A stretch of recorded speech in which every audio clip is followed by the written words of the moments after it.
Perkenalkan, saya Aisyah Nurul Hasanah, mahasiswi program studi fisioterapi Universitas Muhammadiyah Surakarta. Di sini, saya akan menjelaskan salah satu protokol tentang kasus hamstring strain. Sebelumnya, saya akan menjelaskan terlebih dahulu definisi dari hamstring strain.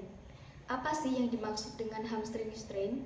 Hamstring strain merupakan jenis traumatik fisik yang terjadi pada otot hamstring, yaitu pada long head of biceps femoris yang disebabkan karena adanya tonsil force atau gaya di sepanjang otot. Hamstring strain biasanya terjadi pada atlet yang melakukan high speed running dan terjadi di akhir fase swing. Selanjutnya, protokol yang saya pilih adalah Aspetar Hamstring Protocol. Alasan saya memilih protokol tersebut karena Aspetar Hamstring Protocol menjelaskan dengan sistematis, rinci, dan jelas mengenai pembagian tahapan yang menjadi ranah fisioterapis dan disiplin ilmu lainnya.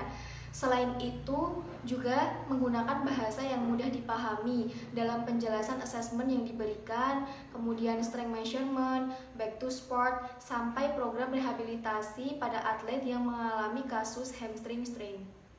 Pada Aspetar Hamstring Protocol tersebut, dijelaskan beberapa tahapan yang menjadi ranah fisioterapis, antara lain tahap 1, tahap 2, dan tahap 3.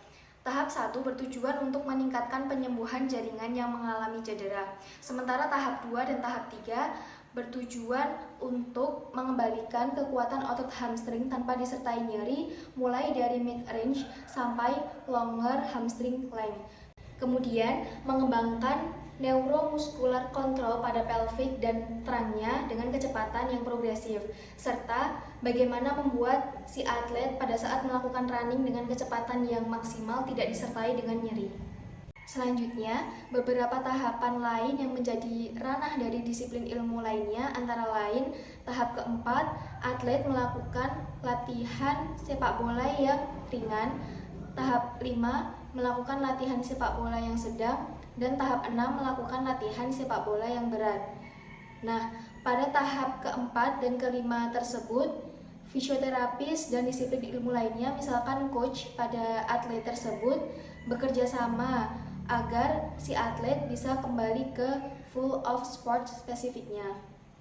Lalu, pada Aspetar Hamstring Protocol ini dijelaskan mengenai asesmen atau pemeriksaan fisik yang bisa diberikan. Yang pertama, dilihat saat melakukan walking atau berjalan, apakah menggunakan kruk, kemudian pada saat jalan atau jogging disertai nyeri atau tidak.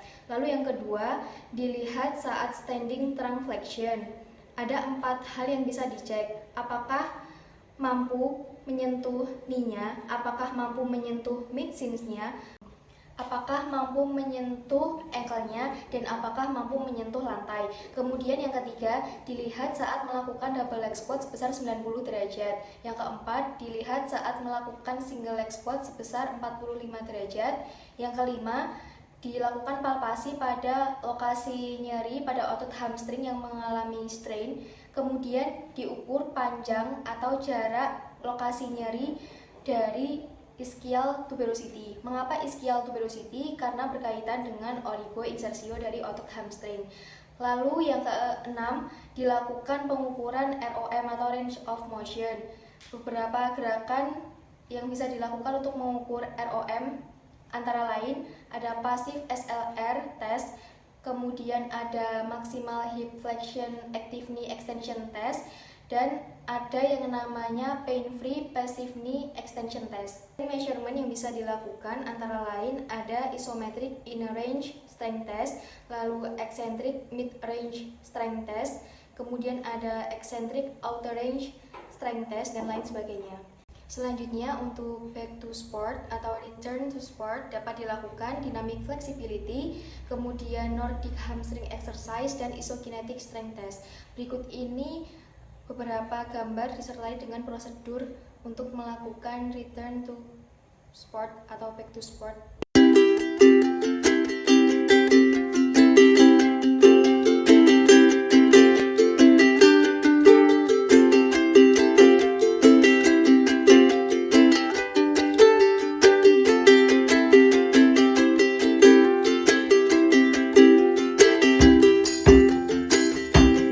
Demikian penjelasan mengenai Aspetar Hamstring Protokol pada kasus hamstring strain yang dapat saya sampaikan. Mudah-mudahan bermanfaat dan mohon maaf apabila ada kekurangan ataupun tutur kata yang salah. Wassalamualaikum warahmatullahi wabarakatuh.